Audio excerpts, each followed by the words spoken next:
Indian history, there have been many royal families with vast wealth and vast power.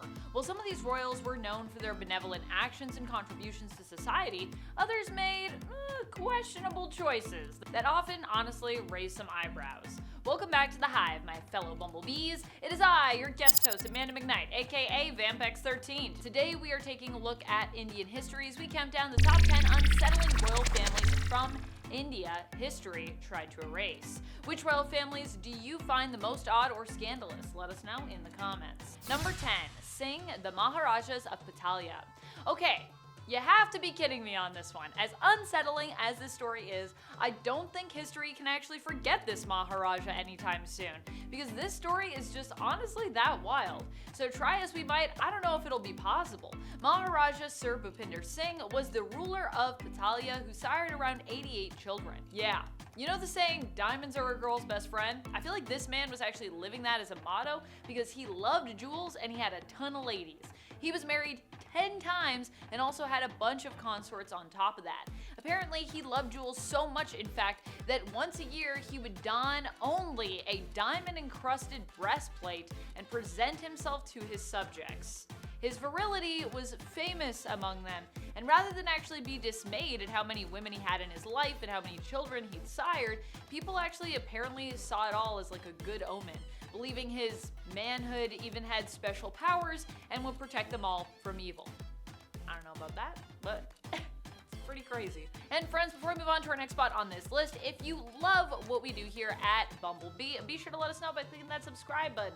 It helps us out, it feeds the algorithm, it feeds us honey, it's just good for everyone. Number 9, Jhala Dynasty, the Maharajas of Wankaner.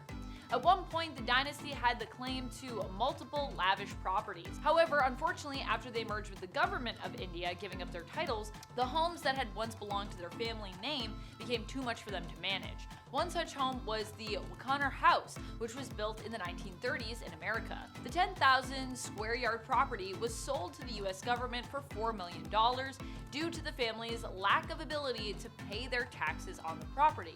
Another massive estate in Bombay was sold off to the Indian government as well for $4.2 million. Number 8, Wadiyar, the Maharajas of Mysore. Well, some might say the Wadiyars were attempted to be erased by a curse placed on them by those they had long ago usurped to take control and take the crown for themselves. At least part of this curse, if not all of it, has seemingly been broken at this point. They were cursed to be childless, but the most recently appointed ruler of the royal family actually had a son in 2017 by his wife. However, you could also argue that the Wadiyars as rulers have kind of been erased by history as of the 1970s, when the government of India basically stripped the Maharajas of all privileges and titles. Still, the people of the region respect the royal family even today, even if they do technically hold no power officially. So they still kind of are royal. Number 7, Devi, the Maharanis of Cooch, Behar. Indira Devi was the daughter of the Maharaja of Baroda, and his second wife was the Maharani. Well, she was betrothed herself to a Maharaja of a different region, Gwalior. However, when she was still young, she met and fell in love with another man who was himself the younger brother to the Maharaja of Cooch Behar.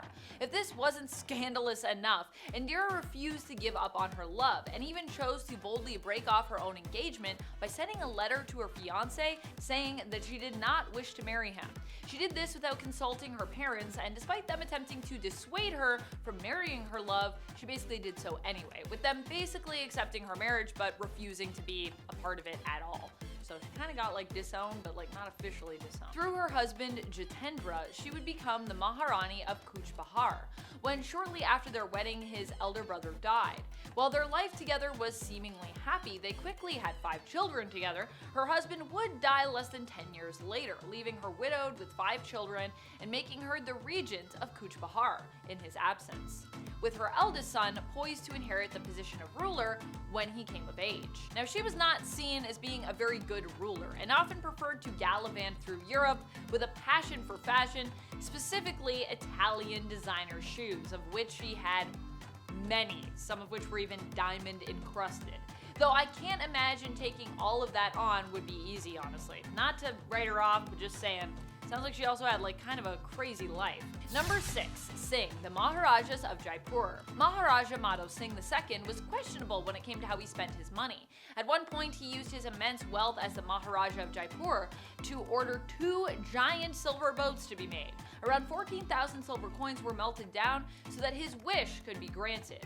Now, why did he need this? Well, because he wanted to carry with him on his trip to Britain a ton of Ganga Jal, which is basically holy water, I believe, or just water, perhaps.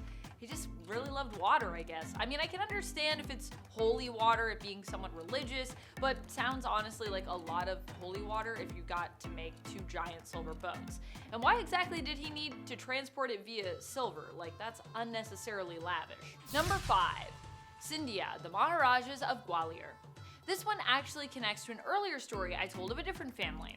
Remember Indira Devi? This is the man that she was actually going to marry, but she didn't. Maharaja Sir Madho Rao Scindia of Gwalior is an interesting man who seemed very worldly, but like most royals out there, even he had his eccentricities.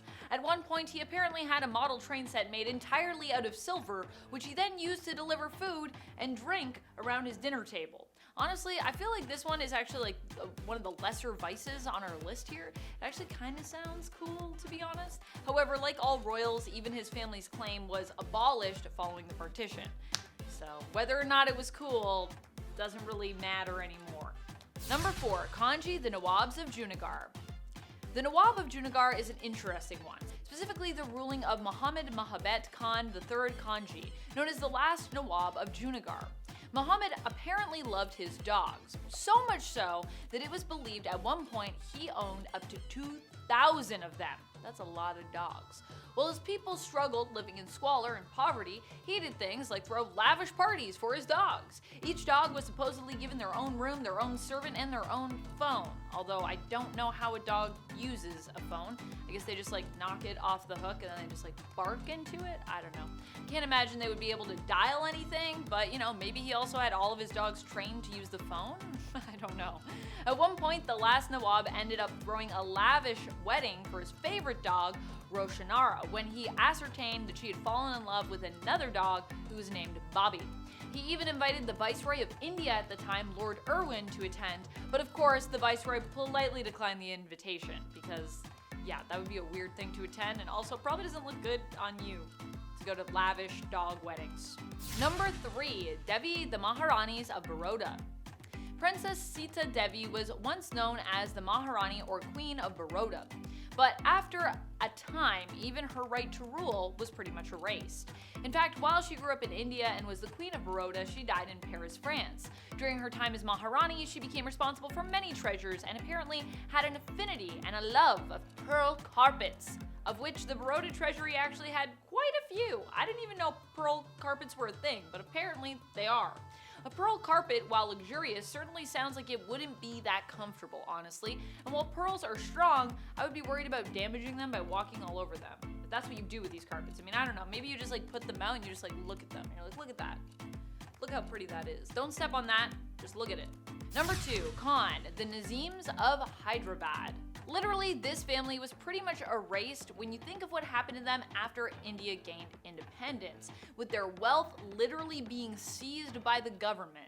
Mir Osman Ali Khan was the last Nizam of the region known as Hyderabad. During his lifetime, he was also considered to be the wealthiest man in the world, according to the Guinness Book of World Records. Khan's family owned the Golconda mines, thanks to their royal claim, which at the time was the only place, the singular place, supplying diamonds to the world at large.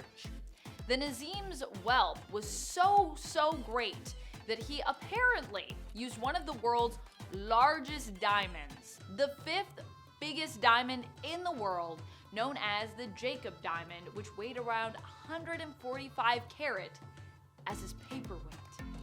You know you're on another level when that's what you use as a paperweight. Number 1, Wilayat, the Queens of Oudh. This one is quite unsettling in the sense that it was never actually, but for more than 30 years, people believe that this woman, Begum Wilayat, had actually been the Queen of Oudh displaced by the partition. However, only a few years ago, we learned that this was all a lie, thanks to the reporting of New York Times journalist Ellen Berry. Berry befriended the younger son of the family, and during the course of her investigation digging into who these people were before chaos ensued, learned that though Begum Wilayat had fervently claimed to be royalty and demanded what was rightfully hers to be returned until she took her own life in the 1990s, the truth was she and her family had apparently never been royalty. Throughout her investigation, Ellen Berry learned that before the partition, Begum had been the widow of civil servant Inayatullah Butt and had been admitted to a mental hospital after he passed away. She would then go on to claim that she was the Queen of Oudh and demand back what she said was rightfully hers. Her family was given a dilapidated palace to squat in squalor until all of them each died, only being survived by her eldest son, who had actually run away to London years ago and died in 2019, a few years after the rest of his family. It was also revealed that he'd actually been sending money home to his family in India to help them survive this whole time. What isn't clear is how much of it was truly believed and how much of it was an intentional scam. I don't know if we even know that today. I mean, she could have actually believed it. She was having a rough time, so maybe, I don't know. The kids may have actually believed it if their mom said it. That's about it. I will see you in the future.